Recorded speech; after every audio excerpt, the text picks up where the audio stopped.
Olá, tudo bem? Seja bem-vindo ao nosso canal. No vídeo de hoje, nós vamos conhecer um pouco dos mistérios da maçonaria. Mas afinal, o que é o grupo que tem cerimônias secretas? Sim, de origem grega, a maçonaria moderna é uma instituição aí essencial, filosófica, filantrópica, educativa, que busca o progresso e o constante aperfeiçoamento de seus membros. É dessa forma que caracteriza o termo a Grande Oriente do Brasil, GOB, a mais antiga associação de lojas maçônicas brasileiras.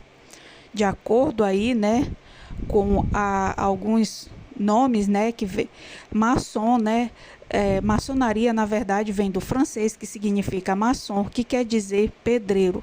A entidade surgiu na mesma época em que grandes construções em pedras, como castelos e catedrais, eram feitas aí, Seu símbolo, inclusive, remete aos instrumentos utilizados pelos trabalhadores que dominavam as técnicas da construção em pedra e guardavam aí esse segredo. Rodeada de mistérios, a maçonaria é formada majoritariamente por homens que se reúnem em lojas para estudar, e planejar ações. Segundo a BBC, uma das características é de que os integrantes costumam atribuir aos maçons a ideia de que eles se valem de suas posições sociais e profissionais para favorecer outros membros e a própria organização. No entanto, os maçons afirmam que isso é um mito. Políticos, médicos, profissionais aí de todas as áreas ingressam na associação por meio de convite de outros membros mais antigos. Passam por entrevistas, análise de histórico e rituais que não costumam ser detalhados e são restritos aí aos integrantes. Como a religião vê a maçonaria?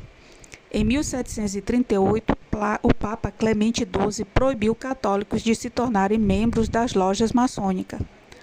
Anos depois, em documento escrito pelo então cardeal Joseph Ratzinger, que depois se tornaria o Papa Bento XVI, a Igreja Católica afirma que os fiéis pertencem às associações maçônicas estão em estado de pecado grave e não podem aproximar-se da Sagrada Comunhão.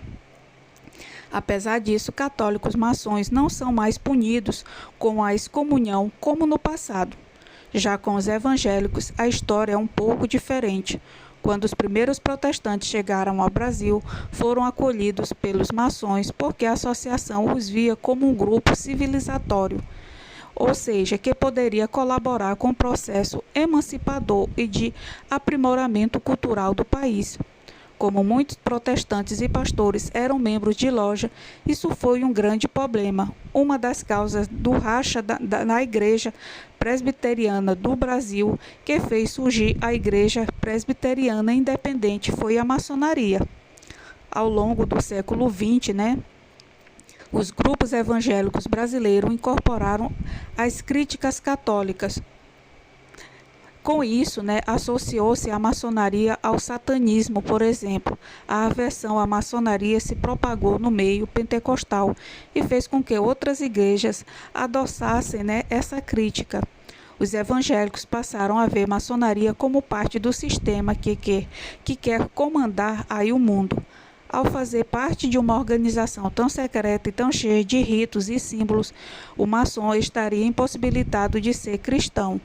Hoje, a maioria das igrejas evangélicas é pecado ser maçom, mas vale dizer, e isso não é uma unanimidade. Algumas denominações ainda estabelecem uma relação de respeito com a maçonaria, ainda que alertem para que seus membros não participem de qualquer organização que negue a fé cristã.